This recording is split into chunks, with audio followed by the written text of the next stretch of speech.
Hey, comic book fans, welcome back to Comic Book Corner 2.0. And fans, you're back with me, Mike Spider Slayer. Get ready to do that all important comic book review so you, the fans, can make a decision on what comic books to buy. And today, fans, we're talking about Batman and Robin, issue number 39. That's right, fans, written by Peter J. Tomasi, and the artwork is done by Patrick Gleason. And you got to love the cover here with Robin, Damian, actually holding the Batmobile up and sitting there and seeing Batman up top and just freaking out. And then you got Alfred here, just doesn't know what to do with himself, and just a really fun cover. The artwork inside is good. I do like the artwork. It got some good facial expressions in here.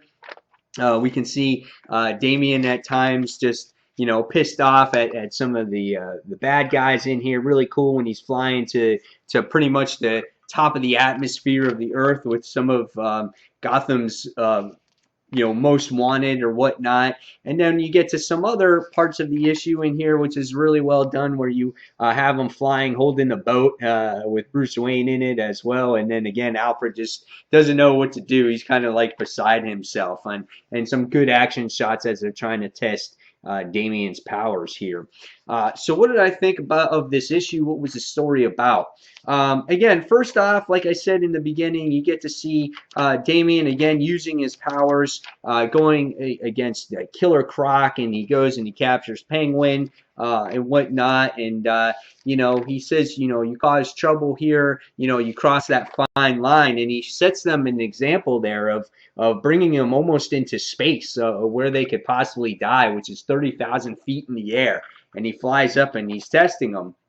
And then here comes his father to kind of just, butt in and saying that, hey, something can happen here, you're not doing the right thing. And, it's just father and son, hounding each other here throughout the issue like usual. Alfred suggests that they go on this fishing trip for some bonding moments. And I think that they kind of do bond in here, because when you read this issue, you're going to find out really how, what is Bruce's theory on how Damian got his powers. And, they don't really like the fishing trip. It's not really their style. So, Alfred said he's not going to come pick him up until they catch a fish. So Damian uses his powers, and he actually stabs a fish real quick, and he's like, all right, you said we could go home if we caught a fish. And then they continue to experiment with Damian's powers and what he can and what can't do.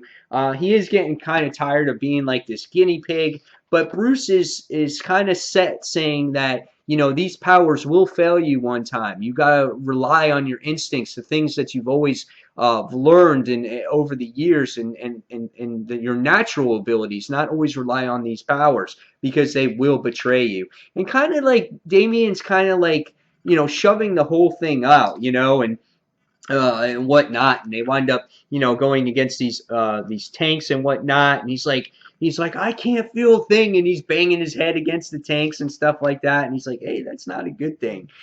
So Batman gets a call from the Justice League in here, and they get to do they're going to do a mission.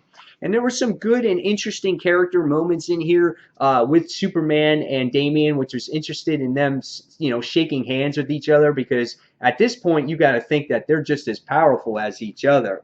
And then you get to see some other character moments in here with Shazam and Damian as well. And it's like two kids talking with each other, but it's kind of like, Damian just like brushing them off. You see him like, Shazam keeps talking. He puts his hood over him. He's like, oh my God, I want nothing to do with this guy. So it's like, it's pretty funny. But they wind up getting this mission, and it looks like it's only going to be Shazam, Batman, Damian, and Superman. And Damian gets, invited to do this mission. And the next issue is titled as Super Friends, which I think is really cool, because, yes, it pays tribute to the old 1980s cartoon Super Friends. So what I think about this Batman and Robin issue number 39, I thought it was very well done. I love seeing the interactions between father and son here, and just the father just trying, just Bruce trying to keep his son in line, not trying to abuse that power. They even make a Spider-Man reference in here where he goes, yeah, great power, with great power comes great, and then Damian cuts him off, and it was, there was wonderful character moments in here, and I really enjoyed it. And ever since Damian has these new powers, I really love the direction they're going with it and how they're handling it. I didn't know how, if I was gonna like this series once he did get these new powers, but they're really, kind of trying to keep him grounded, keeping him in check, and I think it's been a really fun series so far, and I really enjoyed this one. So after reading this book, I'm going to give this one a 4.25 out of 5 stars. Really enjoyed it, and looking forward to seeing where the next issue actually goes. So guys, leave me your comments below what you thought of Batman and Robin issue number 39. And fans, until the next comic book review, this is Mike Spider Slayer signing off, and thanks for watching, fans. Take care. Bye.